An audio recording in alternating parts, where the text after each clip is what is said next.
Good morning students. आज हम अपना सिविक्स चैप्टर स्टार्ट करेंगे, the judiciary.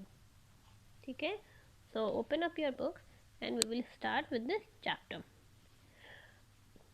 A government works with the help of three organs, the legislature, the executive and the judiciary. ठीक है, पिछले chapter में हमने डिस्कस कर लिया था लेजिस्लेचर को और एग्जीक्यूटिव को। ठीक, आज हम डिस्कस करेंगे जुडिशरी को। ठीक, कि गवर्नमेंट तीन ऑर्गन के थ्रू वर्क करती है, लेजिस्लेचर, एग्जीक्यूटिव और judiciary. We know that the legislature makes laws and executive implement the laws. ठीक, जितने भी लेजिस्लेचर की जो बॉडी होती है वो लॉज मेक करती है, और जो एग्जीक्यूटिव होती है वो उन लॉज, उनका काम होता है वो लॉज को इम्प्लीमेंट करना। However, if any conflict or dispute arises between the government and citizens or between individuals living in a society, then we need a body, that is judiciary, which can resolve the issue. अब कभी कभी ये होता है कि कुछ laws जो legislature ने बनाया और जो एग्जीक्यूटिव ने इम्प्लीमेंट भी कर दिया, मगर वो सिटीजन्स ऑफ द कंट्री को वो ठीक लॉज नहीं लग रहे हैं, they are not abiding by that laws. ठीक, वो उस लॉ से खुश नहीं है। बाय द सिटीजन और individual living in a society में जो इंडिविजुअल रह रहे हैं, they are not happy with the laws that were made by the legislature. अब इस केस में एक और बॉडी आती है, that is known as judiciary. अब जुडिशरी क्या काम करती है? ये जो इशू रेज हुआ है कि जो लेजिस्लेचर ने लॉ बनाया और the people are not accepting the law, तो उस इशू को रिजॉल्व करने के लिए जो बॉडी होती है वो होती है जुडिशरी।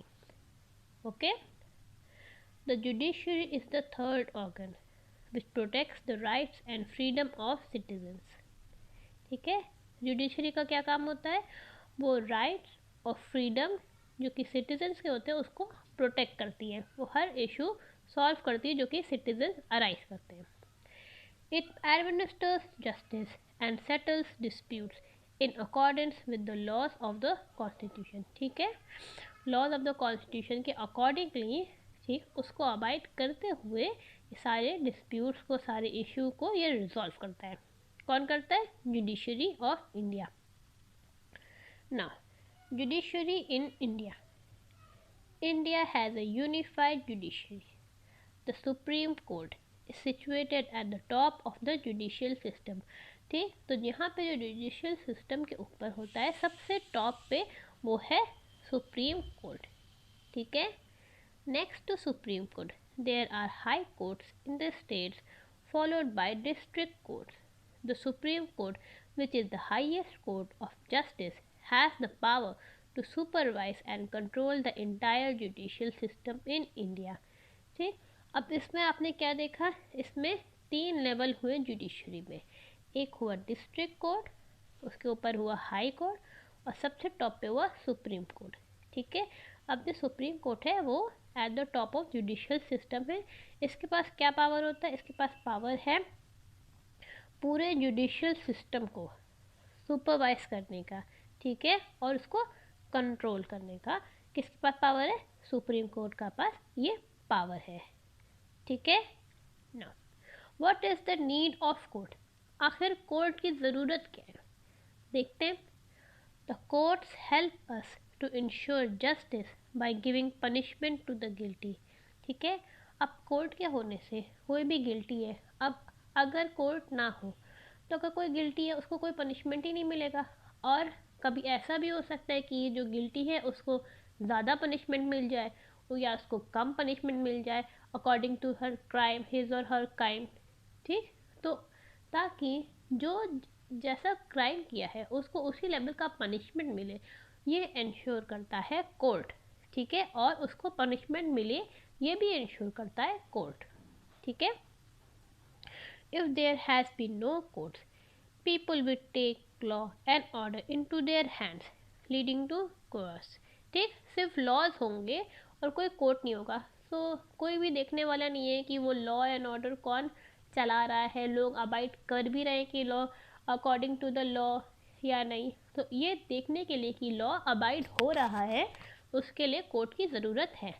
ठीक है, court settle disputes which arise among citizens and also between citizen and state.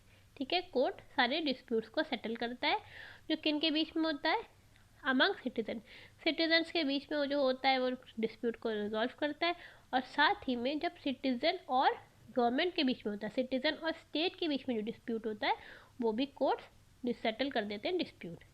ठीक है, the cases that come to the court are of two type. ठीक, those concern with property, contracts, damage to good in transit etcetera are called civil cases. जिसमें भी property की बात हो, ठीक है, या तो कोई भी गुड को, कोई भी प्रॉपर्टी का डैमेज की बात हो, ठीक है, या कोई कॉन्ट्रैक्ट को नलीफाई किया हो, ये सब जो भी कॉन्ट्रैक्ट या प्रॉपर्टी, इन सब के रिलेटेड जो भी केस होते हैं उसको कहते हैं civil case. The other cases involving theft, robbery, murder. ठीक है, जो इस तरह के क्राइम होते हैं उसको बोलते हैं क्रिमिनल केस है। जहाँ पे क्राइम कमिट होता है वो होता है criminal case. Clear? No, criminal procedure code provides that trials can be conducted publicly except in certain cases involving state secrets।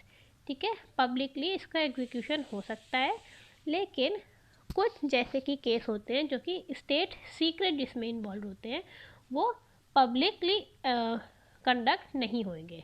ठीक है, no person can be arrested without warrants except in cases where delay may cause problem. ठीक है, आप जब भी कोई भी आप मूवी देखोगे या भी किसी भी आप सीरियल में देखते हो उसमें बोला जाता है कि you have to provide arrest warrant for arresting a person. ठीक है, एक वारंट की ज़रूरत होती है, इट इज़ कंपलसरी। मगर कुछ केसेस में जहाँ पे डिले बहुत ज़्यादा हो रहा है वहाँ पे वारंट के बिना भी अरेस्ट हो सकती है। ठीक है, these are exceptions. Okay, now what is independent judiciary? An independent judiciary is necessary so that judges can discharge their duties without pressure from the executive or the legislature। अब ये इंडिपेंडेंट जुडिशरी रखा गया है, ठीक है, ताकि जो जजेस हैं उनके ऊपर कोई प्रेशर ना हो, कहीं से भी बाहर से प्रेशर ना हो उनको अपना पावर एग्जीक्यूट करने के लिए। ठीक है, कोई भी प्रेशर उनके पर ना हो, कोई भी बाहर एग्जीक्यूटिव से और लेजिस्लेचर से, ये इनके विदाउट इंडिपेंडेंट ये एक्ट करे। ठीक है, सारे जजेस। An independent judiciary does not mean that justice is mated out arbitrarily। The judiciary has to follow the rule of law। This means that the same law apply to all citizens। In other words, it means equality before law। ठीक है, judiciary का independent होने का ये बिल्कुल भी मतलब नहीं है कि ये कोई भी इसका मिसयूज भी हो जाए, इसका कोई ये मतलब नहीं है। उसका इंडिपेंडेंट होने का मतलब होने के बावजूद they have to follow, the जजेस have to follow the rule of law. Law के अकॉर्डिंग ही उनको अबाइड करना पड़ेगा। ठीक है, जो लॉ एक छोटे कास्ट के पर्सन के लिए है, जो कि रिक्शा वाले के लिए के भी है, वही लॉ प्रेसिडेंट के लिए भी है। तो there is equality before law. ठीक, ये आपको मेट करना पड़ेगा। This is the rule. ठीक है, this is the rule of law. ठीक है, क्लियर? ठीक है, अभी हमने इस टॉपिक में आज क्लास में हमने डिस्कस कर लिया judiciary in India, need of court. ठीक है, अब नेक्स्ट अभी टॉपिक हम डिस्कस करेंगे द सुप्रीम कोर्ट। ठीक, आप इसको एक बार रीड कर लो so that if you have any doubt you can message me. Okay, clear? Okay.